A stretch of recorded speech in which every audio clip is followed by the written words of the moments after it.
할렐루야. 사랑하는 우리 성도님들, 설 명절인데도 불구하고 예배를 너무너무 사랑하셔서 이 저녁 예배자를 지키는 우리 성도님들 모두에게 성령 충만함이 넘치시기를 간절히 소망합니다. 어렸을 때 동화책을 읽으면 은혜 갚은 동물 이야기가 참 많이 나옵니다. 은혜 갚은 두꺼비, 은혜 갚은 까치, 은혜 갚은 꿩, 고양이, 개미, 생쥐, 개구리, 호랑이. 그만할까요? 네. 어렸을 때는 책을 읽을 것이 없으니 읽기도 하고 또 재미가 있어서 조금 읽기도 하고 그랬는데 큰 교훈을 깨닫지 못하고 그냥 읽는 수준이었어요. 그런데 나이가 들면서 점점 더 마음에 새겨지는 교훈이 있었습니다. 하물며 동물도 자신에게 사랑을 준 사람을 잊지 않고 은혜를 갚은데 우리는 뭘까 하는 생각이 들었습니다. 저는 오늘 이렇게 사랑하는 우리 용인제일교회에서 마지막 설교를 준비하면서 어떤 말씀으로 우리 성도님들과 하나님의 은혜를 나눌까 기도했습니다. 그러다가 여호수아의 이 고별 설교를 통해 우리도 끝까지 하나님을 사랑하는 그 믿음을 지키고 살자고 다시 한번 결단하고 싶었습니다. 그리고 부탁드리고 싶었습니다. 끝까지 하나님을 사랑하는 인생이 되십시오 하고 말입니다. 저는 부족하지만 하나님의 말씀에 능력이 있으니 오늘도 부족한 제 말이 아니라 하나님의 살아계신 그 말씀 한 구절 한 구절을 통해서 더 큰 은혜를 얻으시고 힘과 용기를 얻으시는 시간 되기를 주님의 이름으로 간절히 축복합니다. 사랑하는 우리 성도님들, 우리가 끝까지 하나님을 사랑하는 자가 되려면 어떻게 해야 될까요? 첫 번째는 우리의 신앙을 바로 세워서 자녀들에게 하나님이 어떤 분이신지 가르쳐야 합니다. 오늘 보면 1절 말씀을 살펴보면 여호수아가 나이가 많아 늙었다고 말합니다. 주님께서 주변의 모든 원수들을 멸하시고 이스라엘 민족을 평안으로 돌봐주신 그 안정기가 이르자 어느새 여호수아도 나이가 들었던 것입니다. 여호수아는 나이가 들어서 이제 죽을 날이 다가오는 것을 느끼자 이스라엘 대표자들을 소집합니다. 온 이스라엘의 장로들, 우두머리들, 재판관들, 관리들을 소집합니다. 그러면서 유언과 같은 이런 이야기를 합니다. 나는 이제 나이가 많이 들었고 이렇게 늙었습니다. 전쟁도 마무리됐고 기업을 나눈 일도 마쳤습니다. 이제 우리가 할 일은 무엇인지 생각해 보십시오. 그러면서 하나님이 우리를 위해서 싸우셨다는 것을 이야기합니다. 지금 여호수아는 이스라엘 지도자에게 자신이 늙었다는 것을 말하면서 자신은 이제 곧 죽겠지만 결코 우리가 하나님을 섬긴 이 믿음, 하나님이 우리에게 어떻게 행하셨는지 그 역사를 잊어버려서는 안 된다는 것을 이야기하고 있습니다. 하나님이 정말 어떤 분이신지, 하나님이 우리에게 어떤 일을 행하셨는지를 가르치라는 교훈입니다. 가르치라, 가르치라, 가르치라. 다음 세대인 자녀들에게 남겨두지 않으면 하나님의 크고 위대하신 일은 사라지고 말 것입니다. 하나님이 어떻게 이스라엘로 가나안을 정복하게 하셨는지, 그리고 이렇게 이 땅을 분배하고 살게 하셨는지 가르쳐야 한다는 것입니다. 여호수아는 자신은 늙고 죽을 때가 오자 모세를 기억했을 것입니다. 그리고 자신에게 남은 사명을 맡겼던 것처럼 여호수아도 지금 이스라엘 지도자들에게 남은 사명을 던져주고 있습니다. 가르치라, 전하라는 것입니다. 누구에게요? 자녀들에게요. 사랑하는 우리 성도님들, 믿음은 살아있는 것입니다. 믿음이라는 것이 눈에 보이지 않아서 꼭 죽어있는 글자처럼 느껴질 수 있을지 몰라도 사실 믿음은 팔팔 뛰고 있는 살아있는 동사입니다. 믿음의 역사를 경험해보고 맛본 우리 성도님들은 알 것입니다. 믿음이라는 것은 하나님이 주신 선물인데 하늘문을 여는 열쇠예요. 하나님의 살아계심을 경험하게 하는 열쇠라는 것입니다. 이 살아있는 이 믿음을 죽게 해서는 안 됩니다. 그래서 우리는 가르치는 세대로 살아가야 합니다. 그것이 여호수아가 이스라엘 지도자들에게 남겨주는 마지막 교훈이요, 우리에게 던져주는 사명인 것입니다. 사랑하는 우리 성도님들, 자녀들에게 하나님 나라를 가르쳐 주십시오. 하나님께서 우리를 위해서 어떤 일을 행하신 분이신지를 가르쳐 주십시오. 그리고 하나님의 구원 계획을 분명하게 또 선명하게 알려주십시오. 가르치는 세대로 우리의 살아있는 이 믿음이 다시 자녀들에게 흘러가게 하십시오. 그것이 우리가 부모로 또 하나님께 자녀를 맡은 청지기로 사는 사명인 줄 믿습니다. 사랑하는 성도님들, 여호수아가 자신이 나이가 늙었다는 것을 강조하면서 소집한 이스라엘 그 지도자들에게 주는 이 교훈을 우리 마음 깊이 새기기를 간절히 소망합니다. 하나님이 어떻게 우리를 위해서 싸우셨는지를 가르치라라는 이 교훈이 우리의 사명이 되어서 우리도 자녀들에게 하나님 나라를 가르치며 살아야 우리가 자녀 앞에서 끝까지 하나님을 사랑하는 살아있는 믿음의 자들이, 믿음이 있는 자들이 될 줄 믿습니다. 그래서 사랑하는 우리 성도님들, 가정 예배로 반드시 꼭 가정을 세워가시는 우리 성도님들 되시기를 간절히 소망합니다. 가정 예배를 통해서 하나님 나라가 가정에 세워지고 우리 사랑하는 자녀들 가슴마다 새겨지는 것들을 맛보고 살아가시는 우리 성도님들 모두가 되시기를 주님의 이름으로 간절히 축원합니다. 두 번째로, 끝까지 하나님을 사랑하는 자로 우리가 살아가기 위해서는 하나님의 은혜의 기념비를 세워야 합니다. 저희 부부는 매년 마지막 12월이 되면 올해 하나님이 우리 가정에 주신 그 은혜를 기록을 합니다. 매달 그 은혜를 기록해 둔 것을 펼쳐보면서 얼마나 많은 은혜로 우리 가정을 울리셨는지 하나님을 기억하는 시간을 갖습니다. 그리고 뜨겁게 그 하나님의 은혜를 기념하고 기억하며 기도를 합니다. 작년이죠. 2022년 새해에도 기도 제목을 적었어요. 적고서 안방 옷장에 붙여놓고 1년을 기도했던 그 제목들, 올해 1월에 살펴보니 한 가지만 빼놓고 하나님이 다 응답하셨습니다. 할렐루야! 정말 아내와 1년 동안 적은 그 기도 제목들을 보면서 또 얼마나 감사하고 또 얼마나 감사한지, 하나님께 영광, 하나님께 영광 이렇게 외쳤습니다. 저희 가정 구호잖아요. 아시죠? 하나님께 영광, 하나님께 영광. 여전히 매일 아침 5번씩 저희 가정은 외치고 있습니다. 아직 응답받지 못한 기도 제목은 아기에 대한 기도 제목인데요, 곧 주실 줄 믿습니다. 네. 사랑하는 성도님들, 하나님의 은혜를 기억하는 일은 참 소중하고 너무 감사한 일입니다. 기억하면 더 기도하게 되고 더 하나님을 소망하고 신뢰하게 되기 때문입니다. 그런데 문제는 하나가 있습니다. 우리의 뇌가 기억하는데 한계가 있다는 것입니다. 우리의 몸이 늙는다는 사실입니다. 그래서 기억만 해가지고는 안 됩니다. 왜요? 자꾸 까먹으니까. 그래서 우리는 기억만 하고 있으면 안 되고 기록을 해야 합니다. 하나님의 은혜가 어떠했는지 기록을 하고 다시 펼쳐보고 기억하는 일을 해야 합니다. 우리 다 같이 오늘 본문 말씀 3절 말씀 함께 읽겠습니다.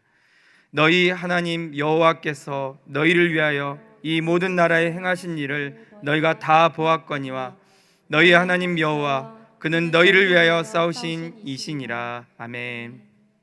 여호수아는 하나님이 어떻게 이스라엘 위해 싸우셨고 일하셨는지를 기억하게 합니다. 여호와 하나님이 행하신 그 일을 직접 경험한 자임을 기억하게 합니다. 사랑하는 성도님들, 가정마다 가정 예배를 세워서 하나님 나라를 가르치십시오. 그리고 자녀들과 하나님이 우리 가정에게 베푸신 그 은혜를 기록을 하십시오. 그것이 바로 가정에 임하신 하나님의 은혜를 세워두는 기념비가 될 것입니다. 그 기념비의 역할은 하나님을 기억하는 것입니다. 여러분들이 자녀들과 함께 그 매달의 그 은혜들을 기록하고 가정 예배를 통해 함께 손잡고 감사를 드릴 때마다 우리 자녀들은 기억하게 될 것입니다. 우리 하나님이 어떤 분이신지, 살아있는 분이시고 역사하는 분이시라는 것을 기억할 것입니다. 그런 고백들이 쌓이고 또 쌓이게 되면서 경험에서 나온 살아있는 그 신앙 고백을 우리 자녀들이 말하게 될 것입니다. 다윗이 그랬고 또 요셉이 그랬고 여호수아가 그랬던 것처럼 말입니다. 우리의 은혜의 경험이 사라지게 하지 마시고 자녀들도 기억하고 하나님을 붙든 인생으로 살 수 있도록 가정마다 하나님의 그 은혜의 기념비를 세워가기를 간절히 소망합니다. 하나님의 은혜를 기억하는 것이 아니라, 기억만 하는 것이 아니라 기록하고 남겨두는 것입니다. 자녀들이 그 기록을 볼 때마다 하나님이 우리 가정에 어떻게 일하셨는지, 하나님이 행하신 그 은혜의 내용들을 기억하게 될 것입니다. 사랑하는 우리 모든 성도님들, 우리 가정마다 하나님의 그 은혜 기념비를 세우시고 끝까지 하나님을 사랑하는 믿음을 지키시기를 주님의 이름으로 간절히 축원합니다. 마지막으로 우리 끝까지 하나님을 사랑하는 자녀가 되기 위해서는 끝까지 하나님 말씀을 가까이 해야 합니다. 우리 다 같이 여호수아 23장 6절에서 8절까지 말씀 한번 읽어보겠습니다. 그러므로 너희는 크게 힘써 모세의 율법책에 기록된 것을 다 지켜 행하라. 그것을 떠나 우로나 좌로나 치우치지 말라. 너희 중에 남아있는 이 민족들 중에 들어가지 말라. 그들의 신들의 이름을 부르지 말라. 그것들을 가리켜 맹세하지 말라. 또 그것을 섬겨서 그것들에게 절하지 말라. 오직 너희 하나님 여호와께 가까이 하기를 오늘까지 행한 것 같이 하라. 아멘. 사랑하는 성도님들, 여호수아의 말입니다. 모세의 율법책에 기록된 것을 아주 담대하게 지키고 행하십시오. 그 말씀에 벗어나 좌로나 우로나 치우치는 삶을 살지 마십시오. 절대로 이방 민족과 사귀지 마시고 그들이 믿는 신들의 이름은 입에서도 부르지 마십시오. 그리고 어떤 경우든 그것을 따라 섬기거나 경배하는 일을 행하지 마십시오. 그리고 지금까지 해오던 대로 하나님만 가까이 하십시오. 사랑하는 성도님들, 여호수아는 죽을 때를 알고 마지막 이 고별 설교를 하고 있는 것입니다. 그가 간절하고도 힘을 다해 이 기도하고 있는, 이 말하고 있는 이 마음이 느껴지십니까? 절대로 하나님을 배신하지 말고 어떤 상황, 어떤 환경이라도 하나님만 가까이 하되 이 믿음의 길을 올곧게만 걸어가라고 신신당부하고 있습니다. 하나님의 말씀을 지켜 행한다는 것은 행위적으로만 지키는 것이 아니라 인격적으로 하나님과 가까운 사이가 되려고 노력하는 것을 말합니다. 포도나무 가지가 나무와 떨어져 있으면 열매를 맺을 수 없듯이 하나님의 백성도 하나님께 붙어 있지 않으면 열매를 맺을 수 없습니다. 그러니 세월이 흐르고 상황이 바뀌어도 하나님께 붙어 있는 모습은 변하게 하지 않아야 합니다. 그리고 하나님의 말씀을 가까이 하며 사는 것이 우리가 끝까지 해야 하는 믿음의 과제이라는 사실도 잊지 말아야 될 줄 믿습니다. 여호수아가 이스라엘 지도자들에게 이 과제를 던져줬던 것은 지금 이 말씀을 듣는 우리도 동일하게 계속 지키고 완수해야 될 과제이기 때문입니다. 사랑하는 우리 성도님들, 오늘 본문 11절은 이렇게 말하고 있습니다. 스스로 조심하여 너희 하나님 여호와를 사랑하라. 무엇으로 우리 자신을 주의할 수 있을까요? 조심할 수 있을까요? 무엇으로 우리 자신을 점검하며 바로 세워갈 수 있을까요? 오직 하나님의 말씀밖에 없습니다. 하나님의 말씀보다 더 사랑하여 마음으로 뜻을 지키는 것은 다 썩어질 우상입니다. 그러니 하나님 말씀 앞에 서서 점검하시기를 간절히 소망합니다. 무엇으로 나의 장식품을 삼고 있는지, 무엇으로 나의 화려함을 드러내고 있는지 말입니다. 사랑하는 성도님들, 이방신을 사랑하는 그 어리석은 태도처럼 하나님의 말씀보다 이 세상의 유행을 더 사랑하지 않기를 간절히 소망합니다. 1년이 지나도 성경 한 장을 읽지도 않는데 이 세상의 유행에는 더 발이 빠르고 마음이 빠른 그런 모습이 아니시기를 간절히 소망합니다. 우리는 말씀을 가지고 세상을 거슬러 살아가는 자들입니다. 세상의 물살에 함께 떠밀려가는 우리가 되어서는 안 되고 말씀의 능력으로 그 물살 위에 서서 걸어가는 사람들이 되어야 합니다. 사랑하는 우리 성도님들, 무엇이 여러분의 자랑이 되는 장식품이십니까? 오직 하나님의 말씀이 되기를 간절히 소망합니다. 우리가 스스로 조심해서 끝까지 하나님을 사랑하는 길에서 우리 자신을 지키는 방법은 다른 것이 아니라 하나님 말씀을 두렵고 떨림으로 읽으며 하나님 앞에 서는 훈련입니다. 지속적으로 하나님이 어떤 분이신지를 깨달아 알아가는 그 훈련이고, 또 그 안에서 하나님과 인격적인 교제로 기도하는 삶인 것입니다.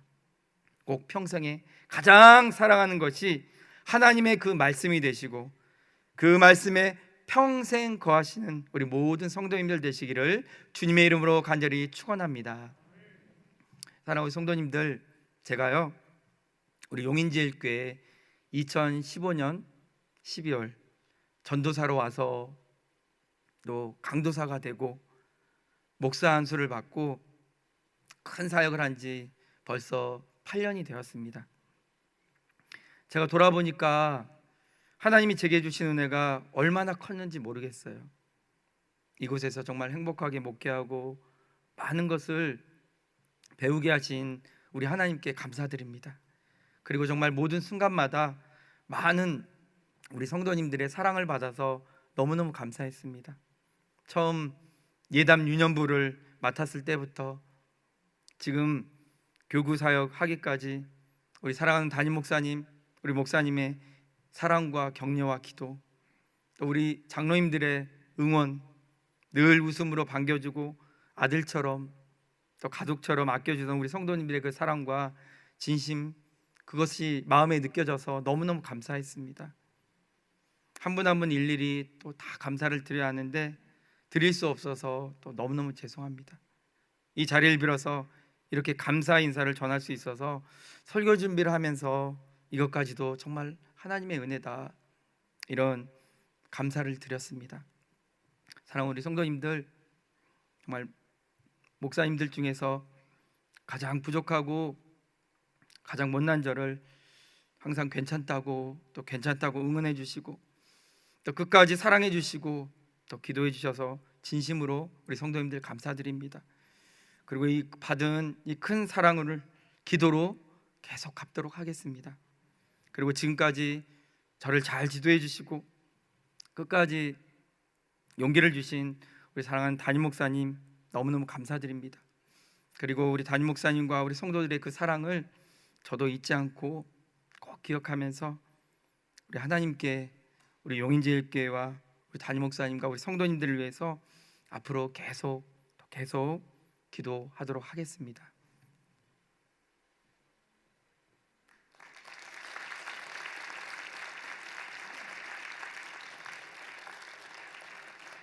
사랑하는 우리 성도님들, 이제 말씀을 마무리하겠습니다. 저는 우리 오늘 말씀을 통해서 끝까지 하나님을 사랑하는 우리 성도님들이 되자고 말씀을 전했습니다. 그러기 위해서는 다른 것이 아니라 우리가 먼저 이 믿음을 굳게 지켜 우리 자녀들에게 하나님을 가르치는 세대로 살아가자고 말씀을 드렸습니다. 두 번째로는 가정마다 하나님의 은혜가 주신 은혜를 기록하고 기억하면서 또 하나님께 나아가자고 말씀드렸습니다. 하나님을 경험하는 그 은혜는 절대 잊어서는 안 되기 때문입니다. 마지막으로 하나님의 말씀을 끝까지 사랑하고 말씀을 굳게 붙잡고 살자고 말씀드렸습니다. 우리 인생은 다른 것에 있는 것이 아니라 오직 하나님의 말씀 안에 있기 때문입니다. 그리고 그것이 하나님과의 살아있는 교제요, 살아있는 순종을 할 수 있는 방법이 되기 때문입니다. 사랑하는 성도님들, 우리 끝까지 하나님을 사랑하는 자로 살아가기를 간절히 소망합니다. 두렵고 떨림으로 말씀을 꼭 붙잡으시고 이 구원의 은혜를 잘 지켜가는 우리 용인제일교회 성도님들, 그리고 우리 용인제일교회 되기를 주님의 이름으로 간절히 축원합니다.